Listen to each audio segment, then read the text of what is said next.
మన ప్రభువును ప్రియ రక్షకుడైన యేసుక్రీస్తు ప్రభుల వారి అతి శ్రేష్టమైన నామంలో ఈ రెండవ నెల ఈ 6వ తారీఖున ఈ విధంగా దేవుని సన్నిధిలో కూడుకున్న దేవుని బిడ్డలైన అందరికీ వందనాలండి. అందరికీ వందనాలు. దేవుడు ఎంతవరకు మనలను మన కుటుంబాలను కంచెవేసి కాపాడి ఆయన సజీవమైన రెక్కల నీళ్ళ భద్రపరిచిన దేవునికి ఒకసారి రెండు చేతులైతే అందరూ స్తోత్రం చెప్దాం. హల్లెలూయా, హల్లెలూయా. కొద్దిసేపు మనం దేవుని మాటలు ధ్యానం చేసుకుందాం. టైం 9 అయిపోయింది కదా, కొంచెం సేపు ఆయన మాటలు మనం ధ్యానం చేసుకుందాం. ఒక మాట చెప్తాను చూడండి, బైబిల్ గ్రంథంలో నుంచి యోబు గ్రంథం 22వ అధ్యాయం 25వ వచనం. అప్పుడు సర్వశక్తుడు నీకు అపరంజిగాను ప్రశస్తమైన వెండిగాను. మరొకసారి చదవండి. అప్పుడు సర్వశక్తుడు నీకు అంటే ఎవరికి?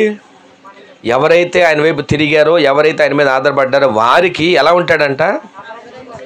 అపరంజిగాను ప్రశస్తమైన వెండిగాను ఆయన నీకు నాకు మనకు ఉండబోతున్నాడు. ఆమేన్ చెప్పండి. ఈ రాత్రి ఈ మాటను మనం ధ్యానం చేసుకుని వెళ్తుండగా ఎప్పుడు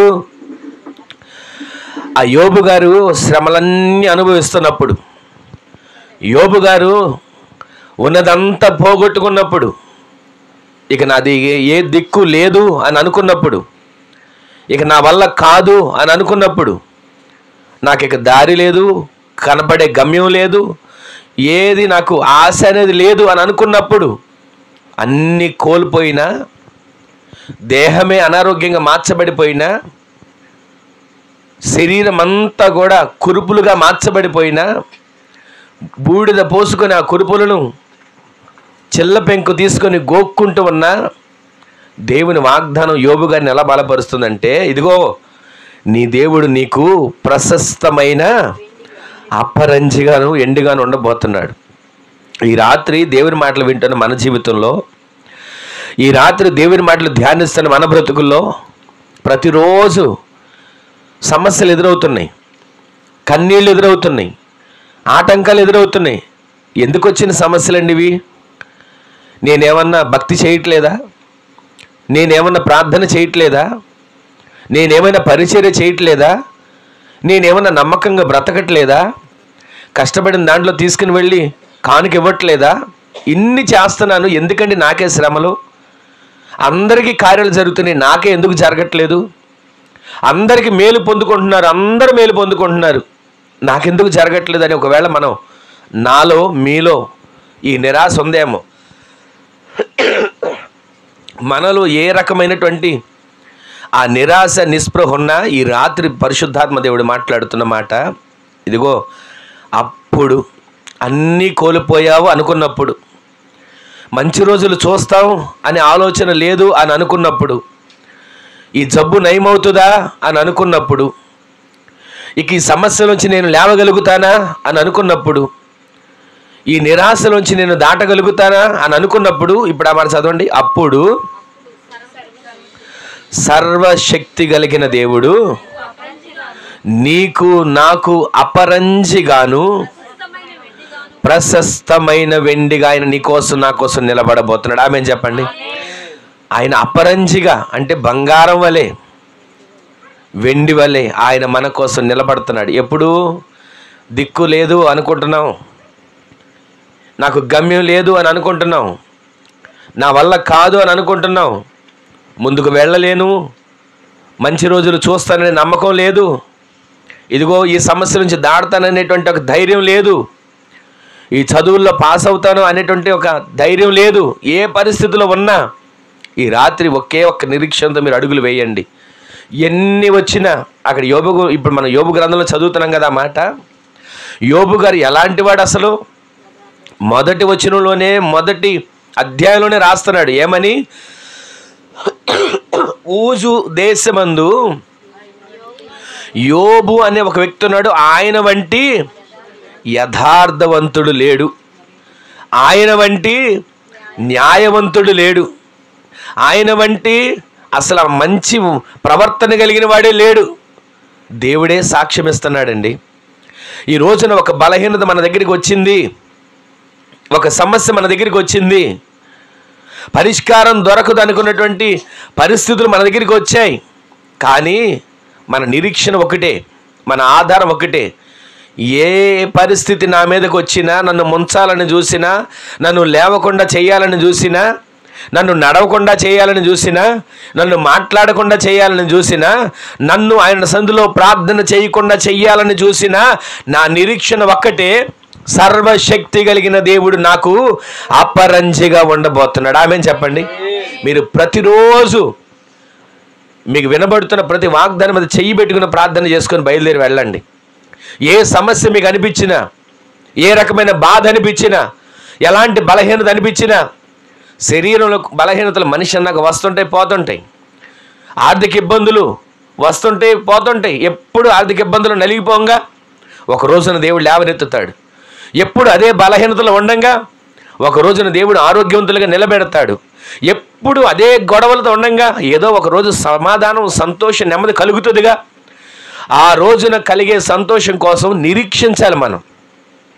ఒక రోజున మనకు విడుదల కాబోతుంది సమస్యలన్నిటిలో నుంచి, ఒక రోజున విడుదల కాబోతుంది బంధకాలన్నిటిలో నుంచి, ఒక రోజున మనం నిలబడబోతున్నాం శక్తి కలిగిన వారిగా. దానికోసం మనం నిలబడి మన దేవుడు నీ కొరకు నా కొరకు సర్వశక్తి కలిగిన దేవుడు అపరంజిగా నిలబడుతుంటే, ప్రశస్తమైన వెండిగా ఆయన నిలబడతా ఉంటుంటే మనం అనుకుంటున్నాం నాకెవరున్నాడండి, నాకెవరున్నారు, నన్ను ఆదుకునే వాళ్ళు ఉన్నారా, హక్కును చేర్చుకునే వాళ్ళు ఉన్నారా, పలకరించే వాళ్ళు ఉన్నారా, పరామర్శించే వాళ్ళు ఉన్నారా, ఇదిగో ఈ సమస్యలను నలిగిపోతుంటే నాకు చేయితోనిచ్చి ఆదుకునే వాళ్ళు ఉన్నారా అని అనుకుంటున్నాం.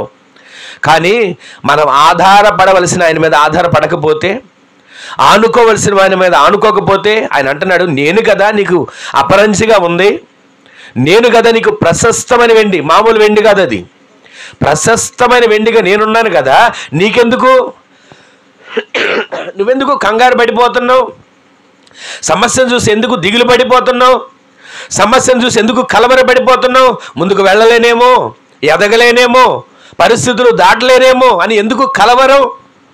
ఈ రాత్రి దేవుడు నీతో నాతో మనందరితో మాట్లాడుతున్న మాట, అప్పుడు ఎప్పుడు అన్నీ అయిపోయినాయి అనుకుంటున్నప్పుడు, ముందుకు వెళ్ళలేను అనుకుంటున్నప్పుడు, ఈ రోగం నుంచి దాటలేను అనుకుంటున్నప్పుడు, ఈ ఎగ్జామ్లో పాస్ అవ్వలేనేమో అని అనుకుంటున్నప్పుడు, ఇదిగో ఈ ఉద్యోగం నాకు వస్తుందో రాదో అని భయపడుతున్నప్పుడు, ఇదిగో ఈ అప్పులు తీరతాయో లేదో అని చెప్పి కలవరపడుతున్నప్పుడు, ఏ పరిస్థితుల్లో నలిగిపోతూ కుమిలిపోతూ దిగులు పడుతూ ఉన్నా దేవుడు అంటున్నాడు, ఇదిగో అప్పుడు ఆ పరిస్థితులన్నిటిలోంచి నేను నిన్ను దాటిస్తాను, దాటించి ఎలా చేస్తానో తెలుసా, నేనే నీకు అపరంజిగా నిలబడతా, నేనే ప్రశస్తమైన వెండిగా నీ కోసం నిలబడతా. ఈ రోజున నిలబడే దేవుడు మన కోసం ఏం చేస్తాడు, నిలబడితే ఏం చేస్తాడు, కొన్ని మాటలు, మూడు విషయాలు, 3 15 నిమిషాలు నేను ముగించేస్తాను. చూడండి ఒకసారి ఆదికాండం 24వ అధ్యాయం 35వ వచనం. ఆయన నిలబడితే మనకేం జరుగుద్దో ఒకసారి చూడండి. ఆదికాండం 24వ అధ్యాయం 35వ వచనం. అంతటా అతడు ఇట్లా నేను ఏమంటున్నాడండి, నేను ధనవంతుడిని కాదు, నేను ఎవరినంట, అబ్రహామునకు నేను దాసుడను, ఇదిగో నా దేవుడు ఆరాధించే దేవుడు ఉన్నాడే యెహోవా, ఆయన నా దేవుని విడిచిపెట్టలా, నా యజమానిని విడిచిపెట్టలా. ఏం చేశాడంటండి, నా యజమానిని మామూలుగా కాదు, అసలు ఆయన ఆశీర్వాదం గురించి చెప్పాలంటే ఎన్ని రోజులైనా సరిపోవు అని అక్కడికి వెళ్ళిన వ్యక్తులతో ఒక వ్యక్తి మాట్లాడుతున్నాడు. ఎవరు ఆ వ్యక్తి చెప్పండి, చరిత్ర తెలుసుగా ఆ అధ్యాయంలో. ఎలియాజరు అనే వ్యక్తి తన యజమాని గురించి లాబాను ఇంటికి వెళ్ళి అక్కడున్న వాళ్ళతో చెప్తున్నాడు, అయ్యా నేను అబ్రహాముకు దాసుడను, నేను ఒక పనివాడిని నమ్మి ఎవరైనా బంగారం ఇస్తాడా, పనివాడిని నమ్మి ఎవరైనా వెండిస్తారా, పనివాడిని నమ్మి ఎవరైనా ఇదిగో ఇంట విలువైన వస్తువులు ఇచ్చి, ఒంటెల్ని ఇచ్చి, సామాగ్రినిచ్చి మనుషులిచ్చి పంపిస్తారా? కానీ నా యజమాని ఎవరో తెలుసా? నా యజమాని ఒకప్పుడు దేవుని పిలుపుని బట్టి ఒంటి చేత్తో బయలుదేరి వచ్చేసిన వాడు, వారికి ఉన్నదాన్ని తీసుకొని కట్టుబట్టలతో బయలుదేరి వచ్చిన వాడు. వాళ్ళ దగ్గర హారాల్లో ఉన్నప్పుడు ఆస్తి ఉందో, ఒకవేళ అక్కడ ఆస్తి అమ్మేశారో దాన్ని కూడా తెచ్చుకున్నారు, వాటితో ప్రయాణం చేసి వచ్చారు. కొంతకాలం దేవుని మాట ప్రకారం నడిచారు, శ్రమలు ఎదుర్కొన్నారు, కష్టాలు ఎదుర్కొన్నారు. కొన్నిసార్లు వీళ్ళకి పిల్లలు లేరు అని నిందలు ఎదుర్కొన్నారు, కొన్నిసార్లు అవమానాలు పడ్డారు. కొన్నిసార్లు నా యజమాని భార్యను రాజు తీసుకుని వెళ్ళి వారి ఇంట్లో పెట్టుకున్నా సరే ఆ నిందలు అవమానాలు ఎదురైనప్పటికీ కూడా ఆ కష్ట పరిస్థితులను కూడా ఎదుర్కొంటూ వచ్చారు. అయితే నా దేవుడు నా యజమానుడు దేవుడని యెహోవా ఆయన ఎలా ఆశీర్వదించాడంటండి? బహుగా ఆశీర్వదించాడు. దానికి కారణం ఏంటి? ఏ చిన్న శ్రమ వచ్చినా, ఏ చిన్న కష్టం వచ్చినా, ఏ చిన్న సమస్య వచ్చినా వెంటనే దేవుని మీద ఆధారపడేవాడు అబ్రహాం గారు. అయ్యా, నిన్ను నమ్మే కదా వచ్చా, నీ పిలుపుకు లోబడే కదా వచ్చా, నీ మాట వినే కదా బయలుదేరా.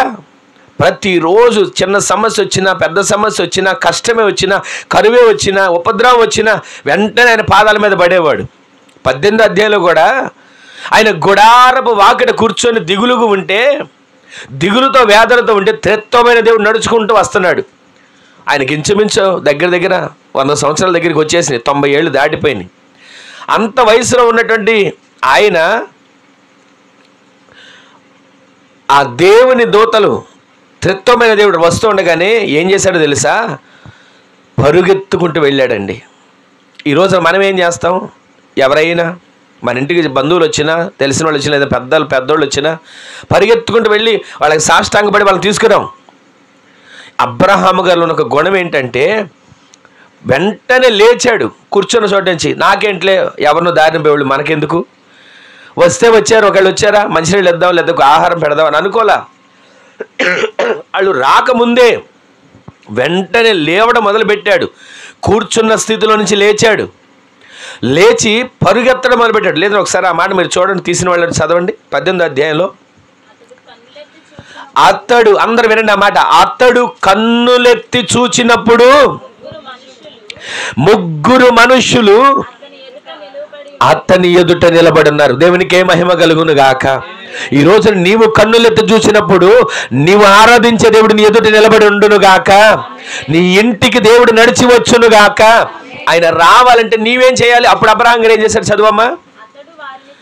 అతడు వారిని చూడగానే గుడారపు వాకిట నుండి వారిని ఎదుర్కొనుటకు పరుగెత్తడం మొదలుపెట్టాడు. దేవునికే మహిమ కలుగును గాక. ఈ రాత్రి మాటలు వింటున్న మనందరి జీవితంలో ఎన్నిసార్లు దేవుని దూతలు మన ఎదురుగా వచ్చినా, దేవుని దూతలు మన ఎదురుగా వచ్చినట్లుగా మనకు అనిపించినా ఎన్నిసార్లు లేచి వెళ్ళగలిగాం? దేవుని సందులో కలలోనైనా దేవుని దూతలు కనబడతారు కదా. ఇలలో ఒకవేళ మనకి కనబడకపోయినా కనీసం దర్శనంలోనైనా కలలోనైనా కనబడతారు కదా. కనబడినప్పుడైనా ఏంటి వింత అని అనుకుని వింతగా విడ్డూరంగా చూస్తున్నామా? లేచి పరిగెత్తాలనే మనసు మనలో కలిగి ఉంటుందా? ఒక్కసారి ఆలోచించండి. అబ్రహాము గారిని బహుగా ఆశీర్వదించాడని తన పనివాడైన వ్యక్తి ఎలియాజరు చెప్తున్నాడు. ఎవరితో? అబ్రహాము బంధువులతో. ఆయన వెళ్ళిన మార్గం, ఆయన వెళ్ళిన తీరు కూడా మనకు చాలా విచిత్రంగా కనబడుతుంది. ఆయన వెళ్ళాడు, అబ్రహాము తొడ కింద చేయి పెట్టి ప్రమాణం చేయించుకొని బయలుదేరి వెళ్ళి అబ్రహాం అని చెప్తాడు, ఇదిగో నా బంధువుల్లోనే ఒక పిల్లని తీసుకురావాలి నా కొడుక్కి. అయ్యా, నీ కుమారుని తీసుకెళ్ళమంటావా? పిల్లని చూస్తాడు, నచ్చిద్దో లేదో తెలుసుకుంటాడంటే, అలా కాదు, నా బంధువుల నుంచి ఒక కుమార్తె కావాలి, నా బిడ్డ చూడవసరలా, మీరు తీసుకొస్తే ఆ తర్వాత దేవుడి చిత్తానుసారం నడిపిస్తాడని ఆలోచన తెగించాడండి. ఈ రోజున అలా ఆలోచించి ప్రయాణం చేసినటువంటి అబ్రహాము జీవితంలో ఆ వ్యక్తి వెళ్ళి ఏమని ప్రార్థన చేస్తాడో తెలుసా? తను మోకరించి తనతో పాటు ఒంటెలను మోకరింపజేసి ఏమని ప్రార్థన చేస్తాడు? ఆ ప్రార్థన ఎంత విచిత్రంగా అనిపిస్తుందో.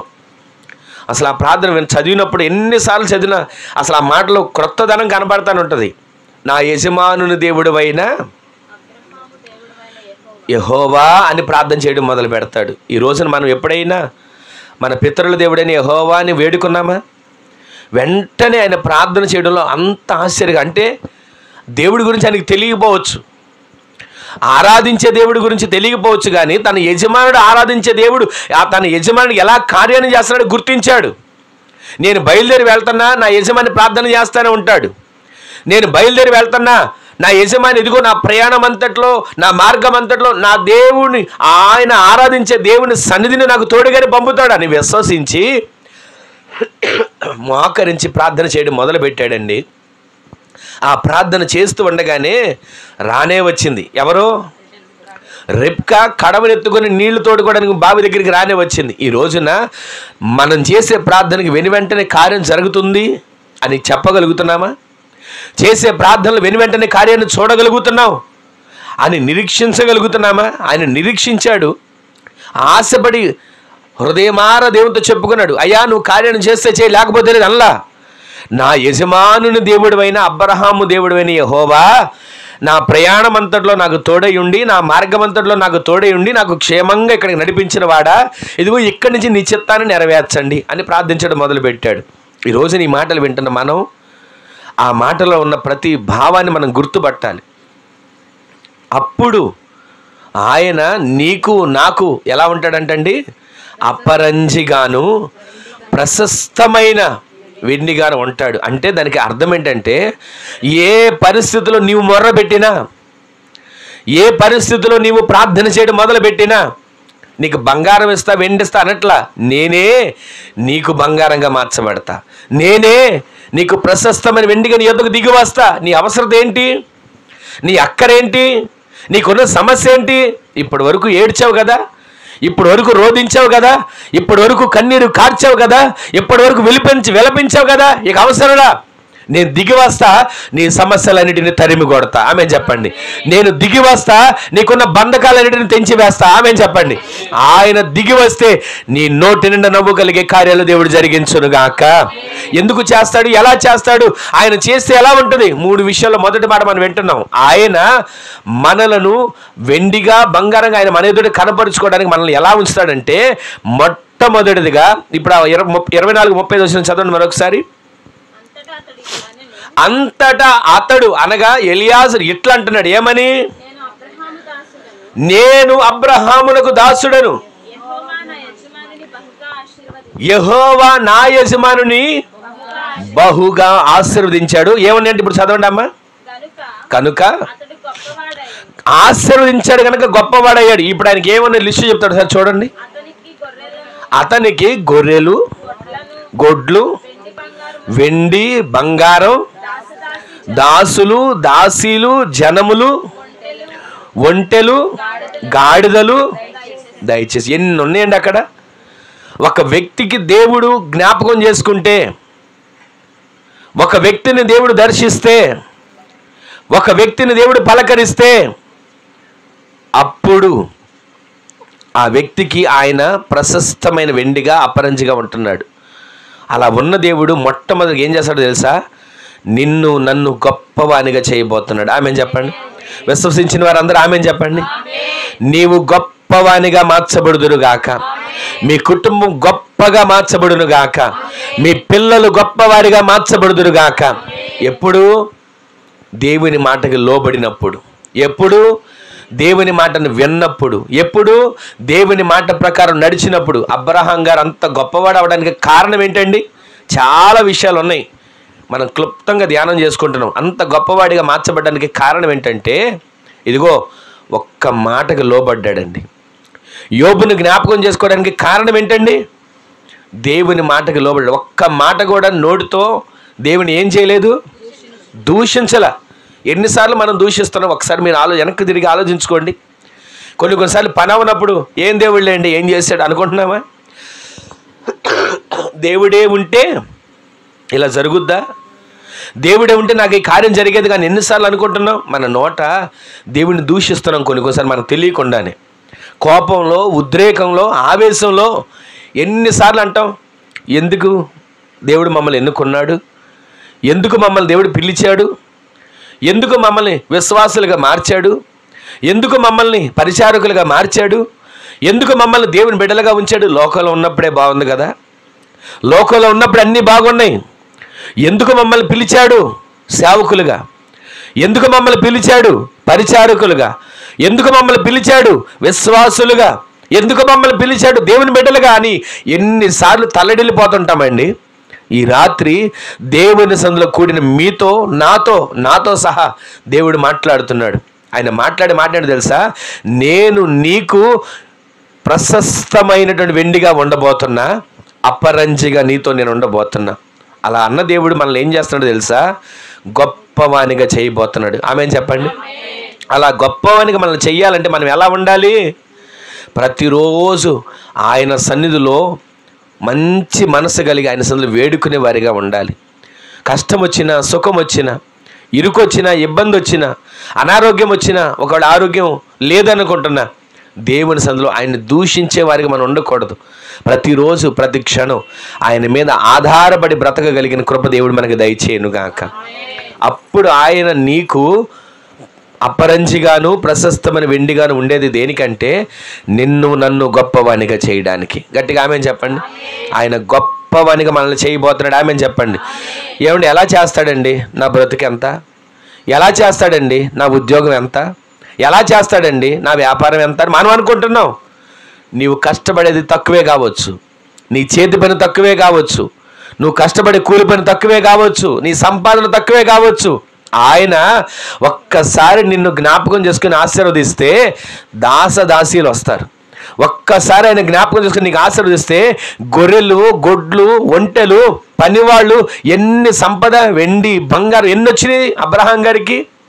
ఆయన చెప్పట్లా నాకు ఎంత ఆస్తి ఉందని, తన పనివాడు చెప్తాడు. ఒకసారి అది 24 అధ్యాయం మొదటి వచనం చదవండి. ఆదికాండం 24 మొదటి వచనం. అబ్రహాము బహుకాలము గడిచిన వృద్ధుడై ఉండెను, అన్ని విషయంలో యెహోవా అబ్రహామును, అందరు చెప్పండి, అన్ని విషయములలో అబ్రహామును యెహోవా ఆశీర్వదించాడు. ఈ రోజున అన్ని విషయాల్లో మనం ఆశీర్వదించబడాలని ఆశ ఉందా? ఆశ ఉన్నవాడు ఒకసారి ఆమేన్ చెప్పండి. అన్ని విషయాలు ఆశీర్వదించబడాలని ఆశ ఉందా? మరొకసారి చెప్పండి. దేవుడు మిమ్మల్ని అన్ని విషయాల్లో ఆశీర్వదించును గాక. ఎందుకో చెప్పనా, ఆశీర్వదించబడాలని ఆశ ఉండాలండి. ఆశ లేని వాడిని దేవుడు కూడా ఆశీర్వదించలేడు. అందుకే నేను చెప్తుంటా, ప్రతిరోజు మనం ఆశీర్వదించబడిన జనాంగం. పేతురు పత్రికలో ఉంటుంది కదా, మీరు ఆశీర్వాదమునకు వారసులు అవ్వడానికి మీరు పిలువబడ్డారండి. అన్యాయస్తులు అవ్వడానికి పిలువబడలా, దరిద్రులు అవ్వడానికి పిలువబడలా, దిక్కులేని వారు అవ్వడానికి పిలువబడలా, బలహీనులుగా ఉండడానికి పిలువబడలా. మనం ఆశీర్వాదానికి వారసులుగా మార్చబడ్డానికి పిలువబడ్డాం. అయితే ఏ పరిస్థితి వచ్చినా సరే దాన్ని మనం చూడకూడదు. ఎన్ని పరిస్థితులు వచ్చాయి అబ్రహాం గారి జీవితంలో, వేటిల్ని చూడాలా, వేటిని పట్టించుకోవాలా. ఒకే ఒకటైన నిరీక్షణ, పిలిచినవాడు నమ్మదగినవాడు, ఏర్పరచుకున్నవాడు నమ్మదగినవాడు, మాట ఇచ్చినవాడు నమ్మదగినవాడు. పిల్లలు పుట్టరు అని తెలిసినా, వయసు ఉడిగిపోయిందని తెలిసినా, గర్భసంచి మృతతుల్యమైపోయిందని తెలిసినా నిరీక్షణ కలిగి ఉన్నాడు. కానీ తన భార్య అయిన శారమ్మ కొన్నిసార్లు అపోహపడి, అయ్యా ఎవరో ఒకరి ద్వారా పిల్లల్ని ఇస్తాడు, ఇదిగో నా దాసితో వెళ్ళు అని పంపించింది. కానీ ఆయన మాత్రం ఎక్కడ కూడా ఇదిగో దేవుడు నాకు ఈ కార్యం చేయడేమో అనే ఆలోచనలో లేడు, నిరీక్షణతో ఉన్నాడు. ఈ మాటలు వింటున్న మనం ఒక్కొక్కసారి దేవుని కార్యాలు ఆలస్యం అవ్వచ్చు. దేవుడు చేసే కార్యాలు కొన్ని మనకి ఆలస్యంగా వెలుగులోకి రావచ్చు. కానీ వాటిని చూసి తలడిల్లిపోకండి. ఆలస్యం అవుతున్న ఆశ్చర్యమైన కార్యాన్ని దేవుడు మన పట్ల చేయబోతున్నాడు. ఆలస్యం జరుగుతుందని అనుకోకు, ఆశ్చర్యమైన కార్యం దేవుడు నీ కొరకు నా కొరకు దాచి ఉంచాడు. ఆమేన్ చెప్పండి. ఈ రోజున నన్ను దేవుడు ఏం చేయబోతున్నాడు? గొప్పవానిగా చేయబోతున్నాడు, ఆశీర్వదించబోతున్నాడు. గట్టిగా ఆమేన్ చెప్పండి. ఎప్పుడు? అప్పుడు అన్ని కోల్పోయాం అనుకుంటున్నప్పుడు, దిక్కు లేదు అనుకుంటున్నప్పుడు, పరిస్థితి లేదు అనుకుంటున్నప్పుడు ఆయన నీకు నాకు ఎలా ఉండబోతున్నాడు? ఆశీర్వదకరంగా ఆయన మనల్ని మార్చబోతున్నాడు. సరే, ఆయన ప్రశస్తమైన వెండిగా అపరంజిగా ఉండబోతున్నాడు. మరొక మాట మీకు జ్ఞాపకం చేస్తాను చూడండి. ద్వితీయోపదేశకాండం 8వ అధ్యాయం 8వ అధ్యాయంలో సరే చూడండి 13వ వచనం చూడండి, తీసిన వాళ్ళు. ద్వితీయోపదేశకాండం 8వ అధ్యాయం 13వ వచనం.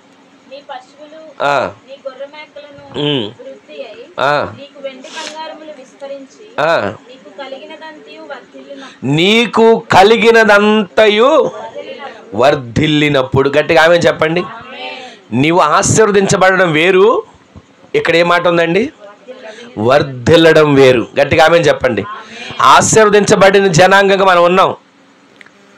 ఏ పూట కొదువు లేకోకుండా, ఒకవేళ సంపద లేకపోయినా, ఆస్తిపాస్తులు లేకపోయినా, ఏ పూట కొదువు లేకుండా సమృద్ధిగా తినడం ఆశీర్వదించబడ్డం. అయితే రెండవది ఆయన చేయబోతున్నాడు. నిన్ను ఏం చేయబోతున్నాడు? నిన్ను నన్ను ఆయన వర్ధిల్లింప చేయబోతున్నాడు. ఆమె చెప్పండి. ఈ రోజున 2 గేదెలు ఉన్నాయా? ఆయన వర్ధిల్లింప చేశారు. 2 గేదెలు 20 గేదెలు అవుతాయి. ఆమె చెప్పండి. ఈ రోజున మీకు పొలం కొంచెమే ఉందా? ఆయన వర్ధిల్లింప చేస్తే దాన్ని 200 చేస్తాడు. ఆమె చెప్పండి. ఈ రోజున మీకు ఇల్లు ఒకటే ఉందా? ఆయన వర్ధిల్లింప చేస్తే ఇంటి మీద ఇల్లు కట్టేటట్లుగా దేవుడు చేయబోతున్నాడు. ఆమె చెప్పండి. ఈ రోజున సరైన ఇల్లు కట్టుకునే స్థితి లేదా? కానీ ఆయన మిమ్మల్ని వర్ధిల్లింప చేస్తే అందమైన సుందరమైన ఇంటిని దేవుడు కట్టుకునేటట్లు ద్వారాలు తెరుచును గాక. ఈ రాత్రి దేవుడు మనతో మాట్లాడుతున్న మాట వ్యర్థం కాదు. ఆయన మాట రూఢిపరిచేవాడు, ఆయన మాట నెరవేర్చేవాడు. విశ్వసించండి, నేను వర్ధిల్లుతాను అని ఆశ కలిగి నిరీక్షణ ఎదురు చూడండి. ఆయన మిమ్మల్ని ఆత్మీయ జీవితంలో వర్ధిల్ల చేయునుగాక, ఆధ్యాత్మికంగా వర్ధిల్ల చేయునుగాక, ఆర్థిక పరంగా వర్ధిల్ల చేయునుగాక, ఉన్నతమైన దీవెనలతో మిమ్మల్ని నింపి వర్ధిల్ల చేసే కృప దేవుడు దయచేయునుగాక. అలా వర్ధిల్లాలి అని అంటే ఒక్క షరతు చెప్తున్నాడు. ఏంటా షరతు అంటే, ప్రియుడా నీవు ఆత్మలో వర్ధిల్లుచున్న ప్రకారము అన్ని విషయములలో నీవు వర్ధిల్లాలి. ఆమె చెప్పండి. వర్ధిల్లుతాను అంటే మనకు సంతోషంగా ఉంటుంది, సంబరంగానే ఉంటుంది. కొంతమంది చెప్తారు కదా, కార్మికుల ఐక్యత వాళ్ళు చెప్తున్నారు. ఏంటి? వాళ్ళ ఐక్యత వర్ధిల్లాలి. రాజకీయాలకు వాళ్ళ గురించి చెప్తారు వర్ధిల్లాలి అని. అయితే మనం ఏం చేయాలో తెలుసా? మన దేవుని నామాన్ని బట్టి మన ఆత్మీయ జీవితం వర్ధిల్లేటట్లు దేవుడు నిలబెట్టును గాక. ఈ లోకంలో ఉన్న వాళ్ళు అనుకుంటారు, ఇదిగో సంపదలు వర్ధిల్లుతాం, సమాజంలో వర్ధిల్లుతాం, పేరులో వర్ధిల్లుతాం. కానీ మన దేవుడు మన తరతరాలు, నీతో నాతో అంతం కాకుండా మన తరతరాలు వర్ధిల్లేటట్లు దేవుడు నింపబోతున్నాడు. ఆమె చెప్పండి. ఈ రోజున వర్ధిల్లడం అని అంటే ఇదిగో ఏదోలేండి సంపాదించుకున్నాను, తింటున్నాను, అయిపోయింది కాదు. తరతరాలు నిన్ను దీవించిన దేవుడు, నిన్ను ఆశీర్వదించిన దేవుడు, నిన్ను వర్ధిల్లింపజేసిన దేవుడు నీ తరతరాలు నా విధంగా వర్ధిల్లింప చేయునుగాక. దావీదుని అన్నాడు కదా, నేను నీ పిల్లల్ని ఆశీర్వదిస్తానని. దానికి కారణం ఏంటో తెలుసా? దావీదు కోరుకున్నాడు, అయ్యా నన్ను నా కుటుంబాన్ని నీ సన్నిధిలో చిరకాలం ఉండేటట్లుగా దీవించవా, నీ సన్నిధిలో నాటబడిన వారిగా ఉండేట్లుగా ఆశీర్వదించవా. ఆయన కోరుకున్న ప్రార్థనను దేవుడు ఆశీర్వదించి, దావీదా నీ పిల్లలను కూడా నేను ఆశీర్వదిస్తాను, నీ కడుపును పుట్టిన వారిని నేను ఆశీర్వదిస్తాను, నీ సంతతిని నేను ఆశీర్వదిస్తాను. ఆశీర్వదించడం కాదు, ఆశీర్వదించడం మాత్రమే కాక నేను వారిని వర్ధిల్ల చేస్తాను. ఆ మాట ఇచ్చిన దేవుడు ఎంత గొప్ప దేవుడు చెప్పనా? ఒక్క మాట మీకు జ్ఞాపకం చేసి మరొక మాటలకు వెళ్తాను. ఎంత గొప్ప దేవుడు అంటే, దావీదు కడుపును పుట్టిన బిడ్డ, ఒక బిడ్డ పేరు ఏం పేరు? అధికారంలో ఉన్న బిడ్డ పేరు సొలొమోన్. రాజు తర్వాత, దావీదు తర్వాత పరిపాలన చేసిన వ్యక్తి ఎవరైనా ఉన్నాడు అంటే సొలొమోనే. దేవుడు దావీదుతో ఏం చేశాడు? నీ పిల్లల్ని వర్ధిల్ల చేస్తాను అన్నాడు కదా. దావీదు చేసిన పరిపాలన 40 సంవత్సరాలు, సౌలు చేసిన పరిపాలన 40 సంవత్సరాలు, సొలొమోను చేసిన పరిపాలన 40 సంవత్సరాలు. సరే, దావీదుకు ముందు సౌలు పరిపాలించాడు కదా, సొలొమోనుకు ముందు దావీదు పరిపాలించాడు కదా. పరిపాలించిన సొలొమోను దగ్గరికి వచ్చేప్పుడు ఒక విచిత్రం జరిగింది. అదేంటంటే, సొలొమోనుకి ముందు కానీ సొలొమోనుకి తర్వాత కానీ సొలొమోను వంటి జ్ఞానం కలిగిన వాళ్ళు లేరు అనేటట్లుగా బైబిల్ గ్రంథంలో రాసి ఉంది. ఈ రోజున ఆయన ఆశీర్వదించి ఆయన వర్ధిల్ల చేస్తే ఎలా ఉంటుందో తెలుసా?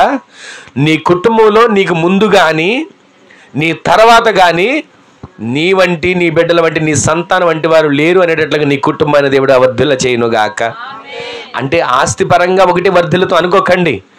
ఆత్మీయంగా, ఆధ్యాత్మికంగా, ఆరోగ్యపరంగా అన్ని విషయాలలో మీరు వర్ధిల్లేటట్లు దేవుడు నిలబెట్టునుగాక.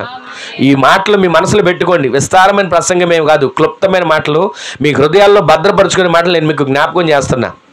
అప్పుడు ఆయన నీకు ఎలా ఉండబోతున్నాడు? ప్రశస్తమైన వెండిగా, అపరంజిగా ఉండబోతున్నాడు. ఉన్న దేవుడు నిన్నేం చేయబోతున్నాడు? మొట్టమొదటిదిగా గొప్పవానిగా నిన్ను చేయబోతున్నాడు, ఆశీర్వదించబోతున్నాడు. రెండవదిగా నిన్నేం చేయబోతున్నాడు? నిన్ను అన్ని విషయాలలో వర్ధిల్ల చేయబోతున్నాడు. ఆమేన్ చెప్పండి. ఈ మాటలు మీరు ప్రతిరోజు ప్రార్థన చేసినప్పుడు ఎత్తిపెట్టి ప్రార్థన చేసుకోండి. అయ్యా, నీవు నాకు అపరంచిగా ఉండవా? నీవు నాకు ప్రశస్తమైన వెండిగా ఉండవా? అలా ఉంటే నేను గొప్పవానిగా మార్చబడతానయ్యా, నా కుటుంబం ఆశీర్వదించబడుతుందయ్యా, ఇదిగో నా బిడ్డలు వర్ధిల్లుతారయ్యా అని మీరు ప్రతిరోజు ప్రార్థన చేసుకోవాలి. చివరికి ఒక మాట మీకు జ్ఞాపకం చేస్తాను. కీర్తనల గ్రంథంలోకి రండి ఒకసారి. కీర్తనల గ్రంథం 68వ కీర్తన 13వ వచనం. త్వరగా చూడండి. 68:13.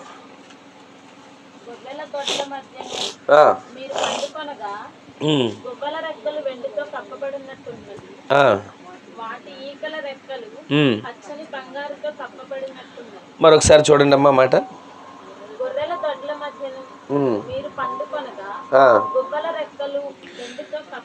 గొర్రెల దొడ్ల మధ్యన మీరు పండుకొనగా గొవ్వల రెక్కలు వెండితో కప్పబడినట్టున్నది, వాటి ఈకల రెక్కలు పచ్చని బంగారుతో కప్పబడి ఉంది. గట్టిగా ఆమె చెప్పండి.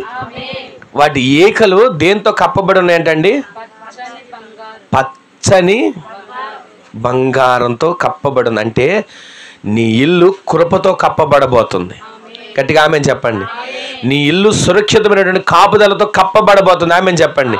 ఈ రోజున ఆయన నీకు అపరంజిగా ఉన్నా, ఆయన నీకు ప్రశస్తమైన వెండిగా ఉన్నా, నీ ఇల్లు ప్రతిరోజు ఎలా ఉంటుందో తెలుసా? దేవుని చేత కప్పబడి సంరక్షించబడిన వానిగా నీవు ఆశీర్వదించబడదువు గాక. సంరక్షించబడాలి. నీవు గొప్పవానిగా మార్చబడాలన్నా, నీవు వర్ధిల్లాలన్నా, నీవు మొదట దాచబడాలి, సంరక్షించబడాలి. అలా కాకుండా వెచ్చలవిడిగా వదిలేస్తే ఎలా దాచబడతావు? వెచ్చలవిడిగా విడిచిపెడితే ఎలా సంరక్షించబడతావు? వెచ్చలవిడిగా విడిచిపెడితే ఎలా దేవుని సందులో నాటబడిన వ్యక్తిగా మార్చబడతావు? అందుకే ఆయన అంటున్నాడు, నా రెక్కల నీడలు నిన్ను కప్పుతా. ఆ రెక్కలు ఏంటో తెలుసా? ప్రశస్తమైన వెండి రెక్కలుగా మార్చబడుతున్నాయి. ఆ వెండి నీడలో నేను కప్పుపోతున్నా. వెండి దేనికి గుర్తుగా ఉందో చెప్పనా? విమోచనకు గుర్తుగా ఉంది. అంటే ఈ లోకంలో ఉన్నంతకాలం మనం విడుదల పొందిన వారిగా, బందీలుగా కాదు, బానిసలుగా కాదు, ఏ కట్లలో కట్టబడిన వారిగా కాదు, విడుదల పొందిన వారిగా సంరక్షించబడే గుంపులో మనము చేర్చబడుదుముగాక. అలా చేర్చబడితే మూలవాక్యాలు మనం చదివాం కదా. ఏం చదివాం? అప్పుడు సర్వశక్తిమంతుడు నీకు అపరంజిగాను ప్రశస్తమైన వెండిగా ఉన్నాడు. ఈ మాటలు మీరు మనసులో పెట్టుకోండి. ప్రతిరోజు మీరు వీటిని ఎత్తిపెట్టి ప్రార్థన చేసుకోవడం ప్రారంభించండి. మీ కుటుంబాలు ఎంత ఆశీర్వదించబడతాయో మీరే సాక్షులుగా నిలబడతారు. అప్పుడు నీకు ఆయన ఎలా ఉన్నాడు తెలుసా? సర్వశక్తిమంతుడు అపరంజిగా, ప్రశస్తమైన వెండిగా. ఆయన ఉండేది దేనికి? నిన్ను నన్ను గొప్ప చేయడానికి, ఆశీర్వదించడానికి. ఆయన ఉండేది దేనికి? నిన్ను నన్ను వర్ధిల్ల చేయడానికి. ఆయన ఉండేది దేనికి? ప్రతిదినం ఆయన రెక్కలతో కప్పి సంరక్షించడానికి. ఆ సంరక్షించట్లో మనం దాచబడితే ప్రతిరోజు ఆత్మీయతలో బలపరచబడతాం. ప్రార్థనలో మార్పు వస్తుంది, మన మాటలో మార్పు వస్తుంది. ఒకప్పుడు అపవిత్రమైన మాటలు వచ్చేయేమో నోటంట. ఒకప్పుడు ఊరికి నోరు తెరిస్తే ఒకవేళ మనం పలకకూడని మాటలు వచ్చాయేమో. కానీ ఆయన చేతిలో నీవు కప్పబడితే వ్యర్థమైన మాటలు రావు. ఆయన చేతుల నీడలో కప్పబడితే అపవిత్రమైన మనసు మనలో ఏలుబడి చేయదు. ఆయన చేతి నీడలో కప్పబడితే ఏ రకమైన వ్యర్థమైన ఆలోచనలు మనలోకి రావు. తలంపులలో, ఆలోచనలో ఆయనలో కప్పబడి ఉంటాం. ఆయనకి ఇష్టానుసరమైన పలుకులే పలుకుతాం. ఆయనకి ఇష్టానుసరమైన నడకే నడుస్తాం. ఆయనకి ఇష్టానుసరమైన మార్గంలో మనం ప్రయాణం చేస్తాం. అందుకే ఆయన అంటున్నాడు, ఇదిగో అప్పుడు నేను ఎలా ఉండబోతున్నాను? సర్వశక్తిమంతుడు ఎలా ఉండబోతున్నాడు? ప్రశస్తమైన వెండిగా, అపరంజిగా ఉండబోతున్నాడు. అలా ఉన్న దేవుడు నిన్ను గొప్పవాణిగా చేయబోతున్నాడు. అలా ఉన్న దేవుడు నిన్ను ఆశీర్వదించబోతున్నాడు. ఆమె చెప్పండి. అలా ఉన్న దేవుడు రెండవదిగా నిన్నేం చేయబోతున్నాడు? వర్ధిల్ల చేయబోతున్నాడు. మూడవదిగా నిన్ను ఆయన సంరక్షించబోతున్నాడు, కప్పబోతున్నాడు. ఈ 3 దీవెనలు నా జీవితంలో నెరవేర్చబడాలయ్యా. ఈ 3 దీవెనల ద్వారా నేను ప్రతిరోజు నడిపించబడాలని ఆశ కలిగి ఒక క్షణం లేచి నిలబడని ప్రార్థన చేసుకుందాం. అందరు కూడా లేచి నిలబడండి. ఒక్క క్షణం ఒక చిన్న ప్రార్థన చేసుకుందాం. ఎవరికి వారు ఒక చిన్న ప్రార్థన చేసుకోబోతున్నాం. ఒక చిన్న ప్రార్థన ఎవరికి వారు చేసుకోండి. నా కొరకు నీవు ఒక్క క్షణం కన్నులు మూసుకోండి. మీరు లేచినా కూర్చున్నా కన్నులు మూసుకొని ప్రార్థన చేసుకోండి. దేవుని సన్నిధిలో ఒక్క క్షణం ప్రార్థన చేసుకోండి. అయ్యా, ఎన్నోసార్లు దిక్కుదోచని పరిస్థితిలో ఏడవబడుతున్నా, నాన్నవారు నన్ను పట్టించుకోలేదని దిగులు పడుతున్నా, ఎన్నోసార్లు నా పరిస్థితులు ఇంతేనని చెప్పి కుమిలిపోతున్నా, ప్రశస్తమైన వెండిగా అపరంజిగా నాతో నీ ఉండయ్యా. అబ్రహామును ఆశీర్వదించినట్లుగా గొప్పవానిగా చేసినట్లుగా నన్ను నా కుటుంబాన్ని గొప్పవానిగా గొప్ప ఆశీర్వాదంతో నింపండి అయ్యా. నా జీవితంలో ఆత్మీయతలో వర్ధిల్లలేక, అన్ని విషయాల్లో వర్ధిల్లలేక ఎక్కడ వారు అక్కడే ఉంటున్నామయ్యా. వెనక్కి తిరిగి చూసుకుంటే ఎక్కడ వేసిన గొంగళి అక్కడే అన్నట్లుగా నా బ్రతుకులు ఉన్నాయ్యా. నన్ను వర్ధిల్ల చేయవా? నన్ను నీ చేతి నీడలో కప్పవా? నన్ను నీ చేతి నీడలో దాచవా? ఒక్క క్షణం ఒక చిన్న ప్రార్థన చేసుకోండి.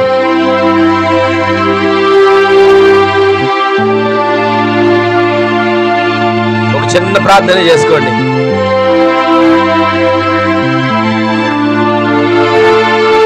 నీ చేతి నీడలో నన్ను కప్పయ్యా, నీ చేతి నీడలో నన్ను దాచిపెట్టయ్యా, నీ చేతి నీడలో నన్ను భద్రపరచయ్యా.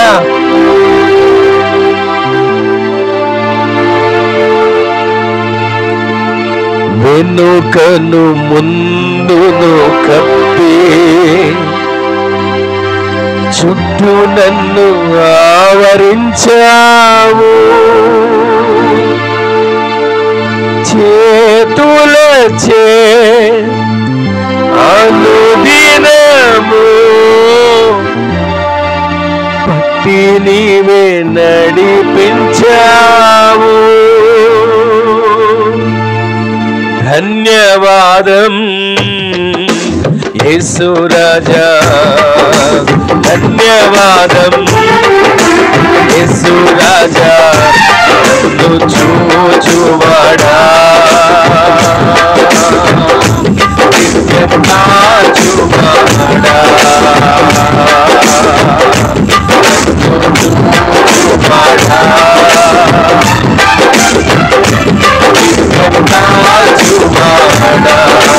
పరిశోధించి తెలుసుకున్నావు, నన్ను ఆవరించావు. పరిశోధించి తెలుసుకున్నావు, నన్ను ఆవరించావు.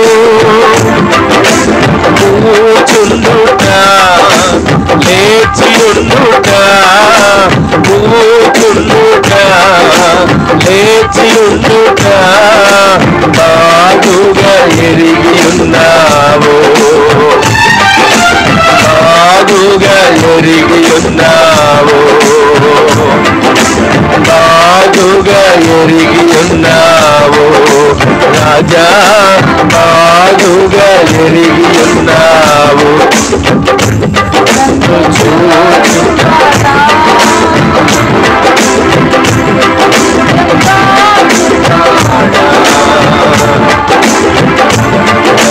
చూచువాడా, నిత్యం కాచువాడా, తలపులు తప్పదయు అన్నీయు నీ వెరిగి ఉన్నావు. మనసారా పాడుదాము. తలపులు తప్పదయు అన్నీయు నీ వెరిగి ఉన్నావు. నడచినను పండుకున్నను అయ్యా నీ వెరిగి ఉన్నావు. నడచినను పండుకున్నను అయ్యా నీవెరిగి ఉన్నావు. ధన్యవాదం యేసు రాజా, ధన్యవాదం యేసు రాజా, ధన్యవాదం యేసు రాజా, ధన్యవాదం యేసు రాజా. నన్ను చూచుమాడా నిత్యం కాచుమాడా,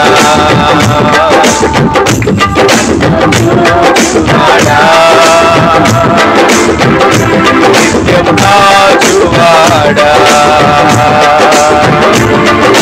పరిశోధించి తెలుసుకున్నావు, చుట్టూ నన్ను ఆవరించావు.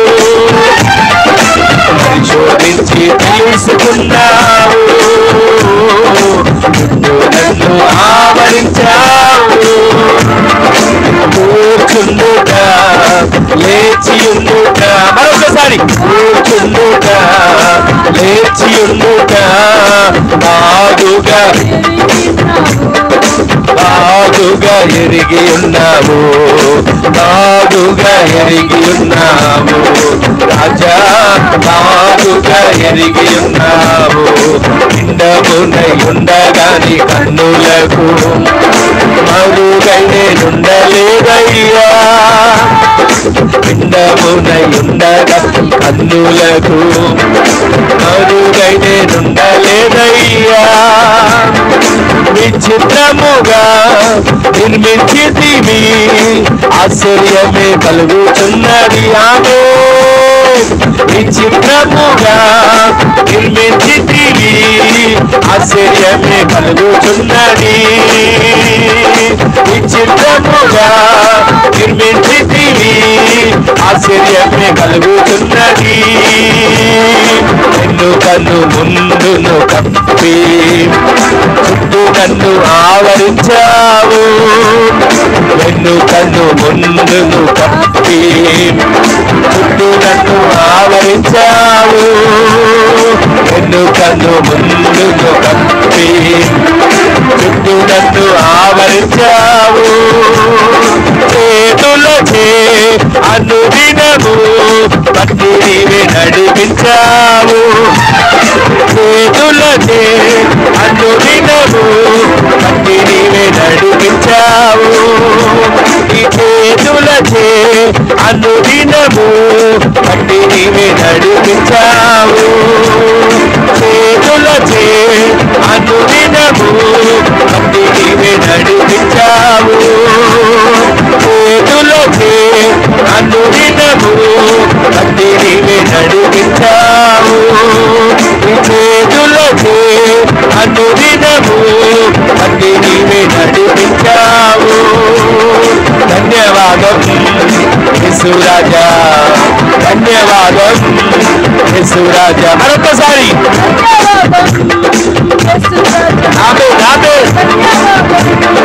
యేసు రాజా, ధన్యవాదం యేసు రాజా, ధన్యవాదం యేసు రాజా, ధన్యవాదం యేసు రాజా. రాజాది భవనములో ఈ కలలు వేచి ఉందును, ఈ భవనములో ఈ కలలు వేచి ఉందును. స్తుతించి ఆరాధింతును, నా చింతలు మరచెదనమే. స్తుతించి ఆరాధింతును, నా చింతలు మరచెదను. ఆరాధన ఆరాధన అబ్బా తండ్రి,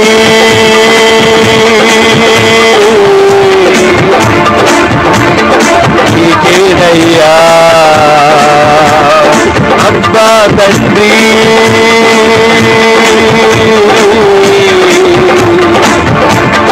నీకేనయ్యా నీకేనయ్యా ఆరాధన ఆరాధన